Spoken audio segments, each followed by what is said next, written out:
Et ces métastases doivent couvrir toute la France. En effet, notre école est en décomposition avancée, avec après Payon et maintenant Najat. La volonté des patriotes appelle au redressement de l'école. Nos minuscules élites politiques ne cessent depuis 40 ans d'empiéter sur notre souveraineté. Pour saper une nation, il suffit de décérébrer sa jeunesse, ce qui est infiniment plus facile que de jouer du canon. La jeunesse de France sait en effet de moins en moins ce que penser en français veut dire. Le but étant la soumission germano-européiste, soumission à l'OTAN, soumission au TAFTA. Quand on ne sait plus d'où on vient et quelle est son identité, on n'aspire à rien et on est extrêmement manipulable. Les patriotes veulent renouer avec leurs humanités, car tout ce qui est transhumain a un pied à Bruxelles.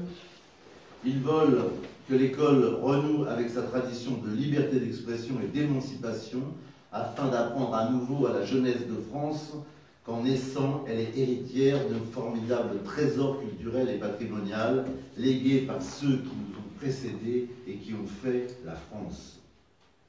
Une transmission vitale pour que les filles et fils de France apprennent à dire « je », mais aussi à dire « nous », car c'est ainsi que chacun comprend l'intérêt de faire peuple. Désormais, cette transmission est au contraire totalement soluble dans l'inclusion des clandestins, le multiculturalisme, le gender, les droits de l'homisme, toutes ces soi-disant valeurs qu'une classe politique hors sol et haineuse de la France a érigées en dogme. Non, la France, ce n'est pas une addition de valeurs, la France, ce sont des vertus qui doivent s'enseigner de nouveau à l'école. Pour qu'à nouveau, connaissant le roman national, les jeunes puissent dire de nouveau l'hymne abrégé de toute nation, comme disait Renan, nous sommes ce que vous fûtes, nous serons ce que vous êtes. Soutenons donc de toutes nos forces les travaux et les initiatives du collectif Racine, afin de les aider à goûter les savoranols aux petits pieds hors d'une école sanctuarisée et apaisée.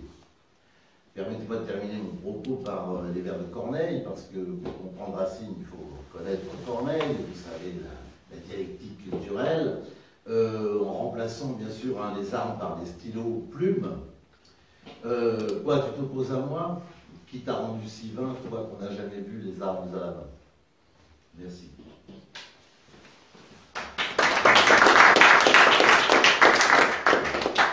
Bien, je remercie tout d'abord M.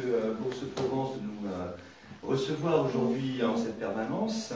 Je suis ravi que nous procédions au lancement de la 21e section départementale du collectif Racine, de celle-ci en particulier, puisqu'elle était prévue depuis de longue date. Je remercie donc Marie-Agnès Houck, avec laquelle je suis en contact donc depuis assez longtemps, de bien vouloir prendre la responsabilité de cette nouvelle section du collectif Racine, le rassemblement des enseignants patriotes et des parents, puisque nous sommes à présent également ouverts sur le mode de l'adhésion de soutien aux parents d'élèves.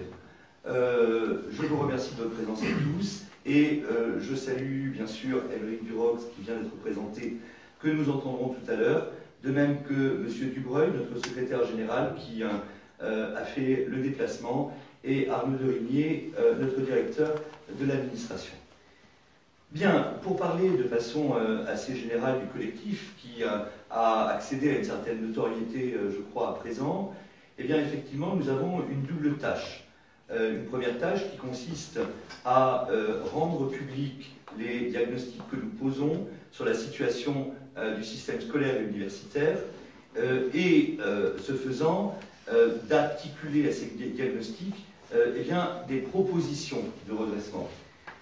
À cette fin, nous nous adressons, en premier lieu, en tout cas, c'est l'esprit d'origine, eh bien, aux enseignants, qui, de toute évidence, sont de plus en plus nombreux, non seulement à nous identifier, mais également à reconnaître le bien fondé de ce que nous disons, tant au niveau donc diagnostique que propositionnel. C'est la raison pour laquelle, par ailleurs, nous, depuis notre origine, en réalité, eh bien, nous nous implantons, vous avez parlé de métastase, nous nous implantons effectivement Donc je le disais, c'est la 21e section départementale que nous inaugurons aujourd'hui. Nous sommes implantés en réalité dans les 4 coins de France, y compris là où on ne nous attendait pas forcément, puisque si notre première section lancée fut celle du Var, nous avons enchaîné ensuite avec la Loire-Atlantique et le Finistère, et à ce titre, nous avons déjà commencé à surprendre. L'autre finalité qui est la nôtre, et serais-je tenté de dire, eh bien, qui est peut-être la partie la plus noble, quoique la moins visible de notre travail, c'est évidemment de travailler à l'élaboration, à la construction du grand plan de redressement de notre système scolaire et universitaire, dont le système scolaire et universitaire ont tant besoin. Nous élaborons en effet un programme présidentiel dans sa partie éducation, formation, recherche et enseignement, bien sûr, et nous entendrons bien sûr, inscrire ce travail que nous faisons dans l'histoire à la faveur de l'accès de Marine Le Pen à l'exécutif suprême. Je voudrais donc dans un premier temps dresser un diagnostic, mais vous reconnaîtrez sans nul doute ce que vous savez tous déjà, un diagnostic de la situation qui est celle de notre école aujourd'hui, pour, dans un deuxième temps, eh bien, aborder ce qu'il en est, de ce que l'on peut attendre des forces politiques qui alternativement eh bien, s'échangent les postes de responsabilité. Et en un dernier temps, eh bien, je vous présenterai quelques-unes des principales voies de redressement de notre système scolaire et universitaire, voies sur lesquelles donc nous travaillons. L'école aujourd'hui se porte très mal et l'université ne se porte pas mieux. Elle s'est trouvée en effet ravagée, ils ont tout cassé, c'était un slogan, je crois déjà ancien, d'une campagne électorale passée, ils ont tout cassé en effet, et particulièrement notre système scolaire. L'école est dans un état de délabrement avancé. À titre d'indication, nous avons une très large proportion des enfants qui sortent de l'école primaire sans maîtriser du tout les fondamentaux. On a par ailleurs refusé, du même mouvement que d'ailleurs on enseignait de moins en moins les fondamentaux, on a refusé d'opérer la moindre sélection à aucun niveau, si bien que le bac n'est même plus un palier de sélection. Nous sommes à 76% de bacheliers dans une classe d'âge. La sélection s'opérant de façon beaucoup plus perverse et beaucoup plus retorse un peu plus loin à l'université, puisqu'il faut mettre en regard ce chiffre, comme nous le faisons dans notre brochure qui est à votre disposition ici même, de 76% de bacheliers sur une classe d'âge et de 56% d'échecs en première année d'université. On laisse ainsi s'embarquer, si je puis dire, dans des filières universitaires sans chance de réussite et souvent même sans déboucher pléthore d'étudiants, en les induisant en erreur, en les maintenant dans l'illusion du même mouvement qu'on maintient dans l'illusion leur famille, et tout le monde n'a pas la possibilité, n'en a pas les moyens, n'a pas la possibilité, comme le leader du syndicat UNEF, qui fait beaucoup parler de lui ces derniers temps, eh bien, de demeurer étudiant à l'âge de 30 ans. Voilà pourtant ce que produit l'absence de sélection à l'université. Bon, nous avons par ailleurs, je l'évoquais, quelque chose de dramatique concernant l'enseignement des fondamentaux, la réforme du collège, puisque c'est l'actualité éducative en cours qui a été concoctée par Najat Vallaud-Belkacem, accroîtra encore le désastre, puisque nous avons fait bien entendu le compte, les enfants perdront encore un horaire, une partie extrêmement conséquente de leur horaire, notamment et surtout en français. L'université, elle aussi, ne fonctionne pas pour les raisons que j'ai dites tout à l'heure concernant la sélection, l'absence de sélection plutôt, mais aussi parce que la loi de 2007 eh bien, a accru, en donnant une plus grande autonomie aux universités, les disparités entre celles-ci. Il y a en effet des universités qui sont véritablement dans la difficulté en termes de financement particulièrement. Je pourrais évidemment développer encore très longuement l'ensemble des dysfonctionnements dont souffre notre système, mais je voudrais donc aborder la chose de façon plus politique. Bien sûr, il n'est pas question de se tenir dans l'illusion selon laquelle eh bien, le parti, l'UMP, aujourd'hui appelé les Républicains, les autoproclamés républicains, cela constitue quasiment une antiphrase du reste, eh bien, pourrait redresser la situation. La réalité de l'histoire des réformes éducatives le montre.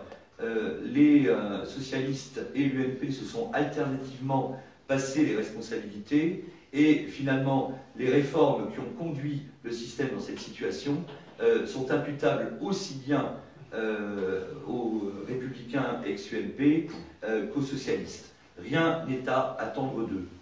Ils tenaient d'ailleurs, ces républicains, une convention sur l'école, comme nous en tiendrons une pour notre part entre les mois de septembre et décembre, la date n'est pas encore fixée autour de notre présidente. Ils tenaient une convention sur l'école eh bien, le 6 avril dernier. Lors de cette convention, ils ont fait paraître un document de 16 pages, si ma mémoire est bonne, qui présentait en quelque sorte, qui constituait en quelque sorte un avant-goût de leur programme présidentiel. Ce document est intéressant, c'est pourquoi je choisis de l'évoquer, en ceci qu'ils énoncent dans ce document un certain nombre de principes qui sont exactement ceux que nous-mêmes nous énonçons.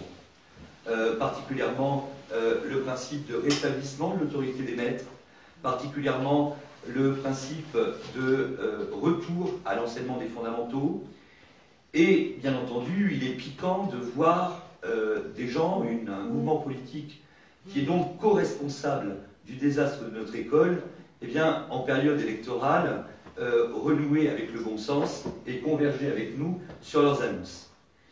Bien entendu, les Républicains conduiront, s'ils étaient au pouvoir, conduiraient exactement les mêmes réformes que l'actuel gouvernement a pu conduire. D'ailleurs, la réforme du lycée, qui est le fait des Républicains ex-UMP, trouve son exact pendant au niveau du collège avec la réforme en cours, celle de Najat Vallaud-Belkacem. Donc, bien entendu, nous n'avons strictement rien à attendre de ces gens et nous en avons la conviction. En revanche, bien entendu, il se trouve que c'est quelque chose, une petite révolution culturelle s'est produite au niveau de notre propre famille politique. Cette révolution culturelle, eh bien, ce fut le fait que des enseignants bleu marine ont émergé dans un premier temps très timidement, et aujourd'hui ne sont plus timides et sont, comme je le disais tout à l'heure, de plus en plus nombreux depuis la naissance du collectif Racine. Je le disais également, nous travaillons sur des voies de redressement de notre système scolaire et universitaire, dont je voudrais vous présenter quelques pistes, puisque c'est donc la plus grande partie de notre activité. Tout d'abord, le bon sens imposera de réformer le système à partir de la base, c'est-à-dire, bien entendu, à partir de l'école primaire, car c'est de l'école primaire que dépend d'abord l'égalité des chances. Nous menons ainsi une réflexion de fond dans le cadre de notre groupe de travail sur l'école primaire, qui réunit, comme tous les autres groupes, eh bien, des spécialistes, des experts, mais aussi nombre de praticiens. Nous menons une réflexion de fond sur ce que doivent être les enseignements dispensés au niveau du primaire et surtout sur ce que doivent être les méthodes d'enseignement. Très significativement, ce qui concerne l'apprentissage de la lecture. Les méthodes actuelles relèvent en effet de la fausse modernité. Ce sont des méthodes qui ne sont plus, certes, purement globales, mais qui sont pour partie globales, c'est-à-dire qu'on prétend, et on prétend depuis une bonne trentaine, voire une quarantaine d'années, procéder ainsi, eh bien, faire apprendre aux enfants à lire en leur faisant identifier le mot dans sa globalité, qu'on relie eh bien, à des images. Eh bien, ces méthodes sont faussement modernes en réalité, parce que ce que nous apprennent les études neurologiques les plus récentes, c'est au contraire que le cerveau exige des apprentissages allant du simple au complexe, en l'espèce de la lettre à la syllabe, puis au mot et à la phrase, c'est-à-dire que cela valide le principe selon lequel il faut que la lecture soit enseignée par la méthode syllabique, à l'exclusive de toute autre méthode. Il faut donc mettre hors la loi l'apprentissage de la lecture selon d'autres méthodes. De façon plus générale, nous travaillons, et il faut bien inscrire bien sûr tout cela dans le projet présidentiel, sur la nécessité de recentrer l'école sur ses missions essentielles. C'est en effet, ce n'est pas l'élève en effet qu'il s'agit de placer au centre, comme le proclamait la catastrophique réforme, enfin loi d'orientation et de programmation de 1989 de Lionel Jospin. L'élève ne doit pas être centré, ne doit pas être situé au centre du système, et on a vu à quoi cela conduisait, c'est-à-dire à la relégation progressive du savoir à sa périphérie. Nous voulons, au contraire, placer au centre du système la nécessaire transmission du savoir et des savoirs fondamentaux, tout particulièrement au niveau de l'école primaire. Il faudra, pour parvenir à procéder de la sorte, eh bien, il faudra également, point majeur, rétablir les maîtres, les enseignants, dans leur autorité. À ce propos, une petite remarque s'impose. L'autorité n'est pas à confondre avec la sanction. La sanction, d'une certaine façon, révèle au contraire la faillite de l'autorité. Lorsque l'on parle d'autorité, on parle bien du respect que doivent inspirer les maîtres, parce que justement, leur mission est reconnue comme noble, et la noblesse de la mission des maîtres, des enseignants, c'est effectivement la transmission du savoir. Et puis, nous travaillons également, bien sûr, sur cette question cruciale. Il nous faudra renouer avec des pratiques de sélection juste, bien entendu. J'ai dénoncé tout à l'heure l'hypocrisie qui consiste à ne pas vouloir opérer de sélection. Eh bien, dans le bien des enfants, dans le bien des étudiants, il faut qu'il y ait des paliers de sélection. Nous nous étions prononcés dès l'élection présidentielle de 2012 en faveur d'un apprentissage précoce, l'apprentissage dès 14 ans. Ce point demeure évidemment intangible. Pour cela, il faut que le collège renoue avec la pratique de la sélection juste. Nous savons, les enseignants le savent bien, quels sont ceux de nos élèves qui ont vocation à suivre des études générales, théoriques, ceux qui, au contraire, ont des aptitudes et un goût pour les pratiques professionnelles, disons. Eh bien, il faut donc, à ce titre, renouer avec la pratique de la sélection, et ceci dès l'école primaire. Parallèlement, et c'est là une des questions, là aussi, tout à fait majeures sur laquelle nous travaillons, il va falloir que nous procédions à la réhabilitation, à la revalorisation effective de l'ensemble de la voie professionnelle, qui ne doit plus être une voie de relégation, telle qu'elle est perçue par les familles et par les enfants bien souvent, et nous avons véritablement des idées extrêmement concrètes pour y parvenir, particulièrement l'instauration de grandes écoles professionnelles auxquelles prépareraient des classes préparatoires professionnelles qui pourraient, le symbole serait fort, eh bien, être inscrites dans les grands établissements, les établissements prestigieux, les lycées prestigieux du centre-ville. Par ailleurs, autre voie de réflexion, eh bien, il faut que l'école parvienne effectivement à former de futurs citoyens, libres et éclairés. On pourrait faire, il y aurait là aussi beaucoup à dire, la critique de ce qui s'est fait en matière d'instruction civique depuis une bonne trentaine d'années. Même s'il y eut jusqu'à l'année dernière, ou il y a 2 ans, un prétendu enseignement intitulé « Éducation civique, juridique et sociale », cet enseignement, comme son successeur, l'EMC, l'éducation morale et civique, sont en réalité des farces. On a prétendu, dans le cadre de ces pseudo-enseignements, organiser des débats sur les préoccupations de l'époque, sur le développement durable, sur la lutte contre les discriminations, et que sais-je encore. On n'a pas, depuis 40 ans, parce qu'aucun ministre n'en a eu la volonté véritable, eh bien, dispenser un véritable enseignement d'instruction civique. Eh bien, nous y réfléchissons. Selon notre réflexion en cours, il s'agira de dispenser dès un âge précoce, dès l'école primaire, c'est concevable, des notions de fonctionnement de nos institutions, des notions de droit constitutionnel aussi, une éducation à la défense également, et également, qui d'ailleurs, éducation à la défense, est prévue par la loi, même si, le fait est là, les enseignants, dans leur quasi-totalité, se soustraient à cette obligation pourtant qui leur est faite de dispenser une éducation à la défense. Nous voulons aussi que cet enseignement civique véritable permette d'éveiller et de nourrir l'exercice du sens critique, chose qui est ô combien nécessaire en des temps où nos enfants et nos jeunes sont constamment submergés par des contenus médiatiques qui tentent au contraire à jouer, vous l'avez dit, sur l'abolition, la disparition et le non-exercice de l'esprit critique. Nous voulons également, cela est absolument fondamental, que l'école renoue avec la culture nationale. À cette fin, il faut effectivement qu'elle recouvre le bon sens en transmettant notre héritage national et en donnant des raisons véritables aux enfants et aux jeunes de France d'être fiers d'être français. Il y aurait là encore beaucoup à dire. Nous posions la question dans l'éditorial de notre dernière lettre mensuelle, qui est un 32 pages, que vous trouverez en quelques exemplaires sur cette table également.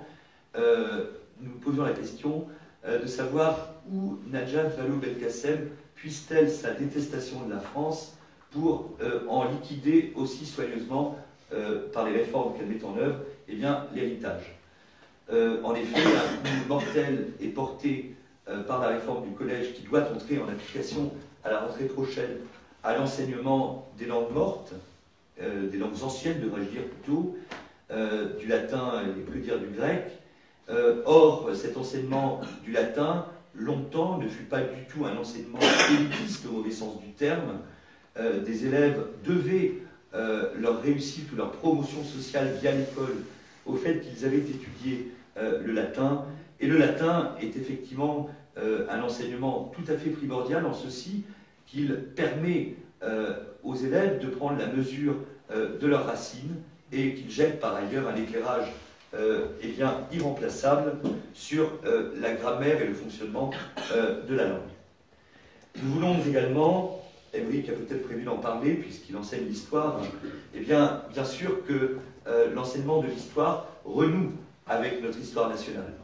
Le fait est que des pans entiers de l'histoire de France ont progressivement disparu de l'enseignement de l'histoire. C'est là un impératif majeur. Nous voulons par ailleurs, ce sera ma dernière piste, parce qu'une république volontariste ne pourra réformer l'éducation nationale et l'enseignement supérieur qu'en leur donnant des directives suivies des faits, nous réfléchissons aux modalités de la nécessaire et de la progressive recentralisation de leurs administrations.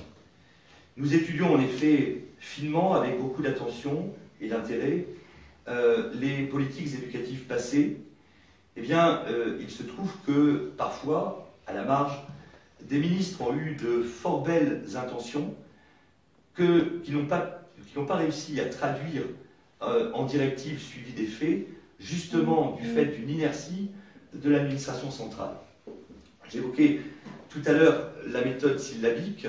Il se trouve, c'est déjà ancien, que le ministre de Robien avait, comme nous le proposons et comme nous le mettrons en œuvre, avait envisagé la mise en la loi des méthodes non syllabiques. La directive n'a jamais été suivie des faits. On voit bien qu'il y a donc un énorme travail à faire pour procéder à la recentralisation administrative de l'école et de l'université contre la loi de 2007 pour les universités, de sorte à ce que nos réformes puissent être donc suivies des faits. Ceci, bien sûr, en respectant cet énoncé de la façon la plus explicite dès notre texte fondateur, les spécificités de l'enseignement privé, qu'il soit hors contrat ou sous contrat. Excusez-moi. En conclusion, par son école, une nation prépare son propre avenir. Les politiques scolaires doivent donc être décidées au niveau national et c'est à l'État qu'il incombe de prendre en charge les politiques organisant le système scolaire et définissant pour chaque niveau d'enseignement ce qu'il s'agit d'enseigner et comment. N'oublions pas que notre école était, il n'y a pas si longtemps, l'une des meilleures au monde. Que s'est-il donc passé pour qu'aujourd'hui elle fasse défaut à ce point? Si c'est par son école qu'une nation prépare son avenir, le fait que l'école aille mal, et la nôtre donc se porte très mal, constitue le révélateur parfaitement clair de ce que la nation a renoncé à elle-même, a perdu ses ambitions et la plus grande idée de son avenir. Ici comme ailleurs, la France doit retrouver sa souveraineté, sa politique éducative doit être réorientée dans le sens de l'intérêt individuel des élèves, qui rejoint celui collectif de la nation. Il nous faudra donc regagner une pleine souveraineté éducative, dimension nécessaire de cette souveraineté nationale qu'il nous faut plus généralement retrouver. Car à défaut, la France ne saura reprendre en main son destin. Je vous remercie de votre attention.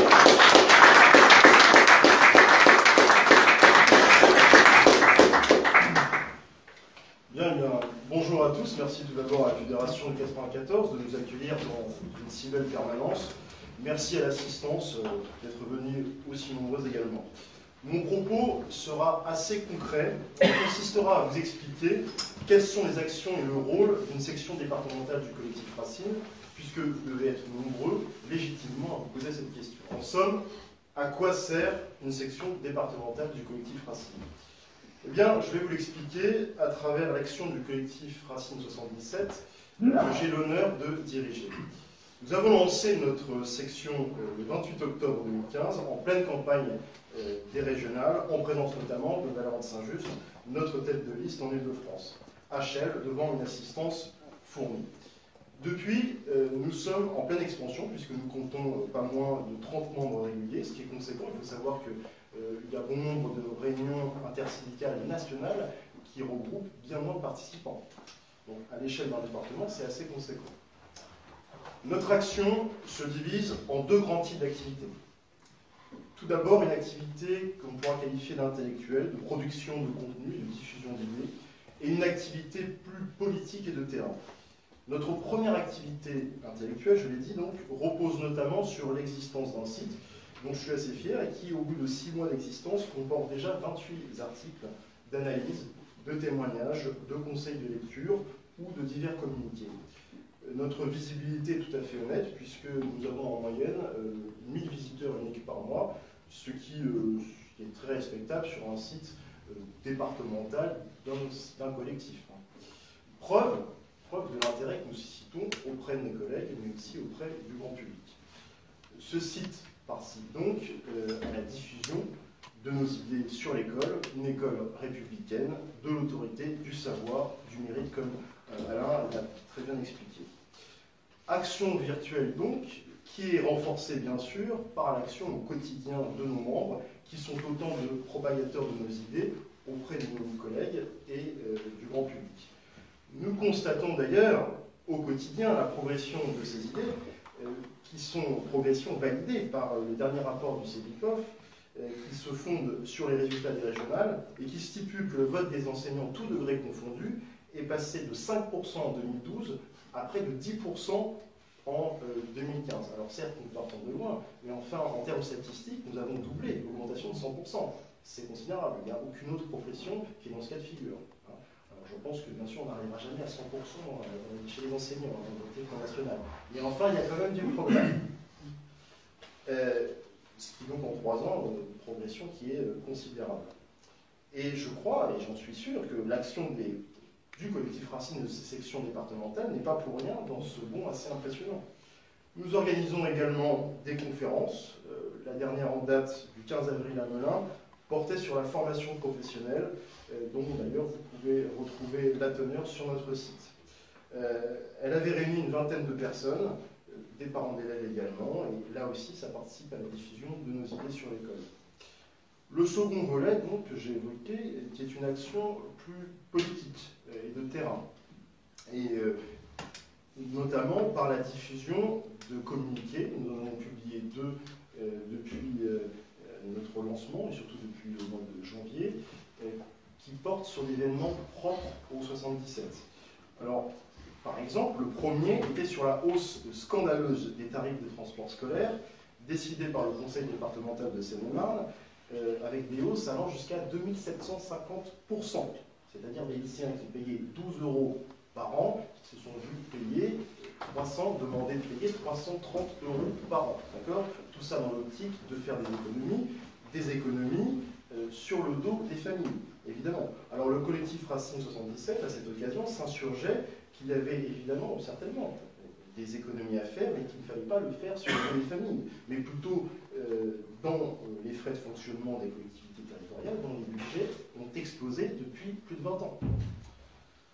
Le second communiqué était relatif à une manifestation qui s'est tenue à Fontainebleau dans le cadre de la lutte contre la réforme Najat Vallaud-Belkacem du collège qu'Alain a évoqué, que vous connaissez tous, réforme honteuse et scandaleuse qui réduit les heures d'enseignement alors que le niveau s'effondre.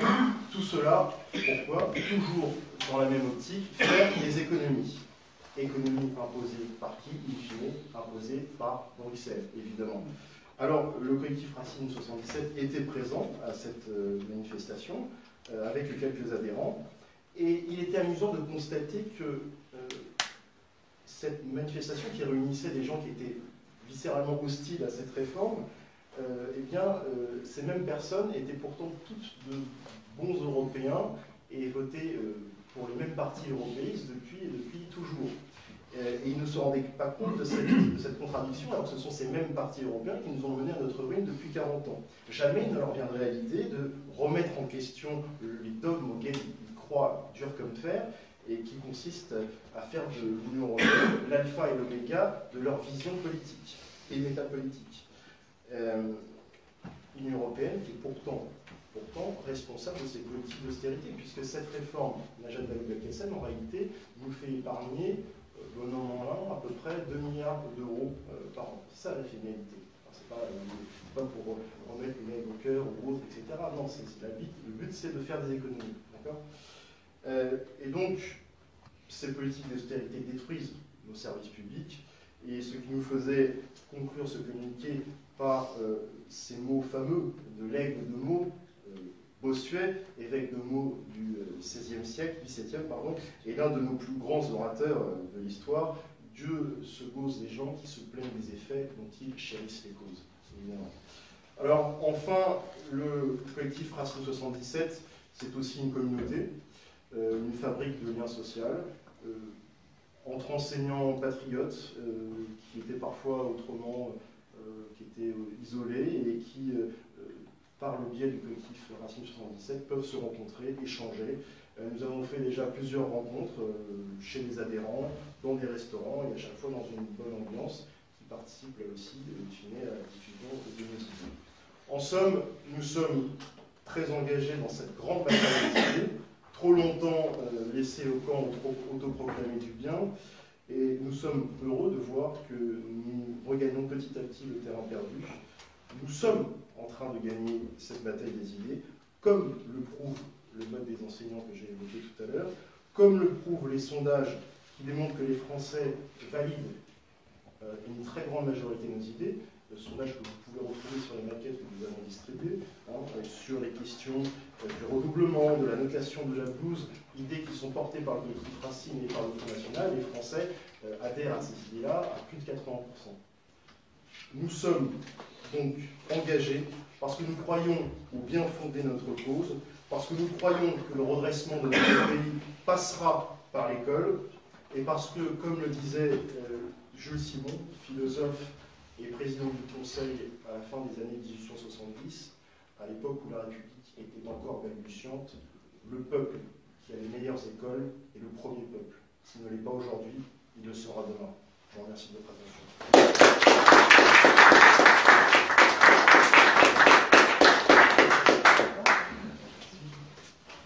Alors, bonjour à tous. Je voudrais tout d'abord vous remercier d'être venus assez nombreux au lancement de cette 21e section du collectif Racine.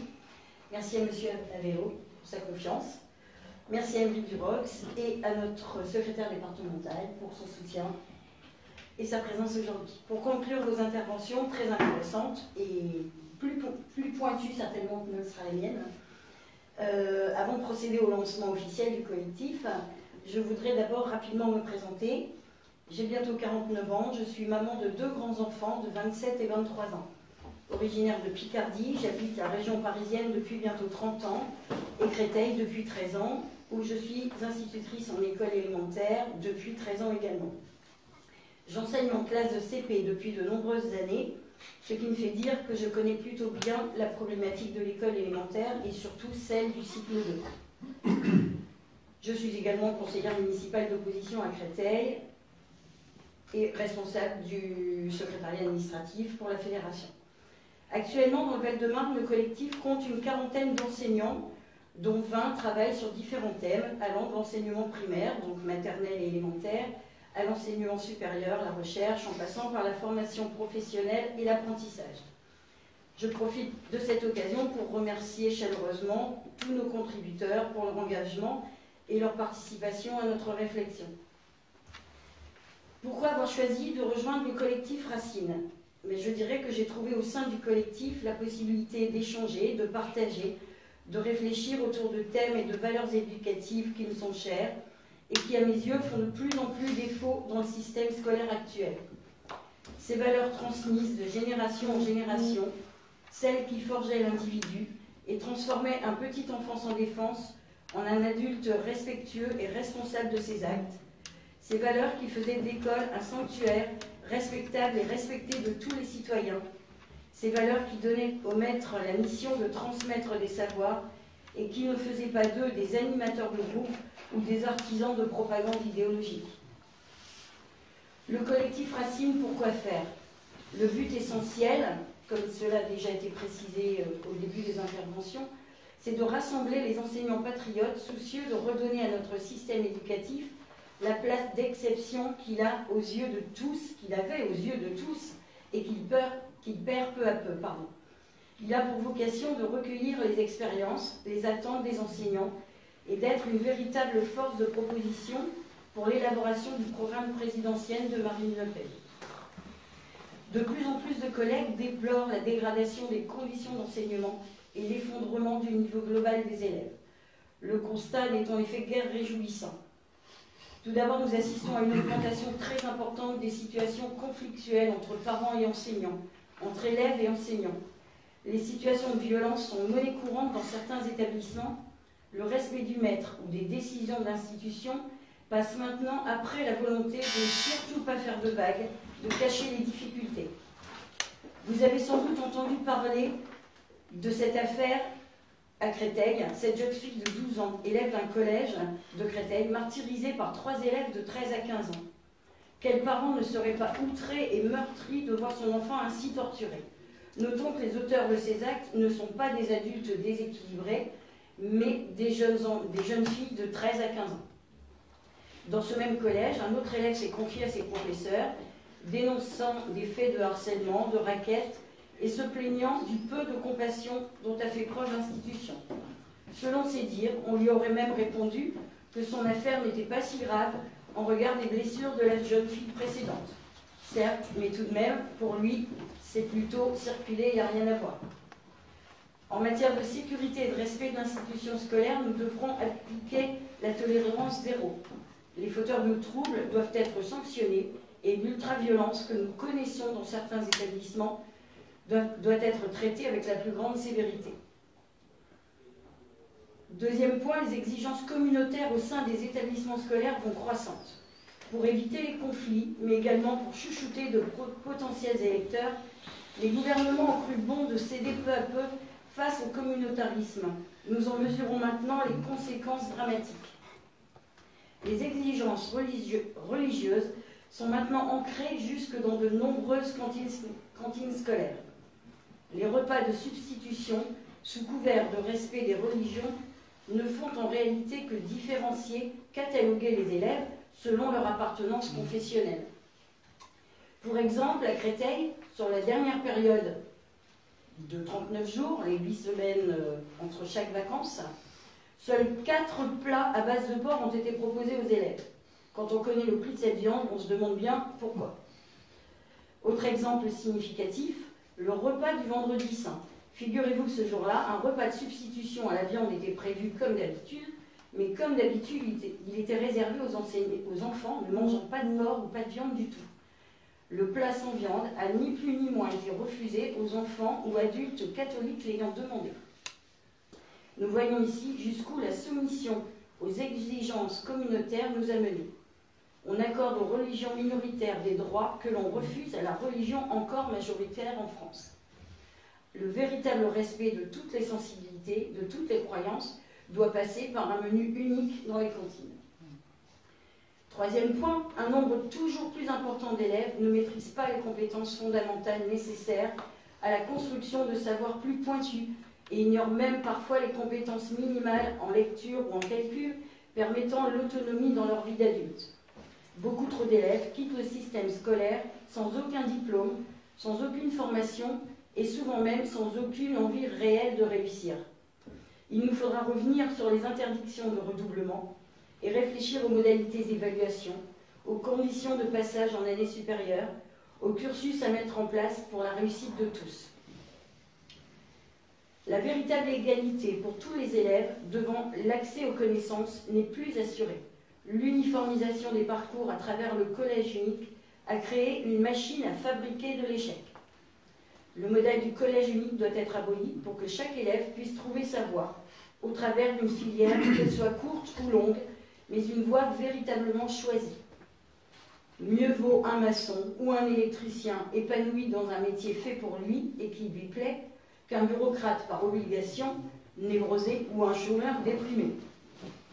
Cinquième et dernier point, la propagande idéologique et politique, de moins en moins camouflée, et ces théories pseudo-progressistes n'est en fait qu'un moyen de niveler par le bas pour mieux conditionner les futurs acteurs de la mondialisation. Des ABC d'égalité à la théorie du genre, du laxisme bienveillant au fameux vivre ensemble. Tout est fait pour que nos élèves ne deviennent plus des citoyens instruits, critiques et forts, mais des bisounours incultes obéissant au doigt et à l'œil au système. La politique et l'idéologie n'ont donc rien à faire dans les établissements scolaires.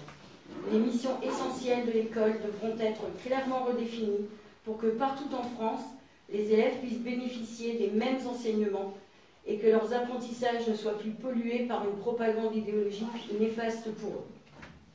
Pour conclure, je dirais que voyant mon métier, notre métier dévalorisé, voyant mes collègues de plus en plus sceptiques sur leur vocation, voyant la détermination de nos gouvernements à détruire ce qui faisait la richesse de notre école, constatant la baisse inexorable du niveau de nos élèves, constatant que rien n'est fait pour améliorer les choses, bien au contraire, j'ai décidé de m'investir pleinement pour offrir ma modeste contribution à une cause que je trouve juste et indispensable. Les groupes de réflexion, les forums du collectif Racine me semblent être un excellent moyen de réfléchir aux moyens de rebâtir notre école pour garantir à tous les enfants de France l'accès au savoir et le respect de nos valeurs et de nos traditions. Merci de votre attention.